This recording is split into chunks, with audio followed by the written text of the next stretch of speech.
নমস্কার।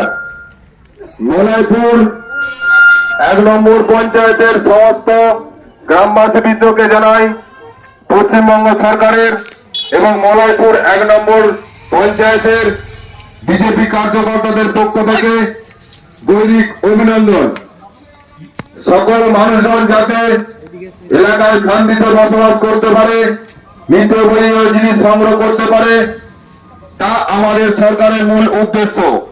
তাই সকলকে জানাই, যদি কোনো ব্যক্তি এলাকাতে রাজনীতির অশান্তি করার চেষ্টা করে তাহলে আমাদের মন্ডল সভাপতি, অঞ্চল কমিটি অথবা স্থানীয় পুলিশ প্রশাসনকে জানান, সঙ্গে সঙ্গে দলীয় ব্যবস্থা নেওয়া হবে।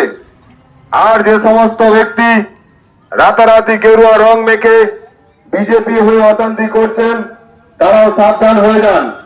যদি কোনো অশান্তি হয় তাহলে পুলিশ প্রশাসন ব্যবস্থা নেবে, আর এর জন্য ভারতীয় জনতা পার্টি দায়ী থাকবে না।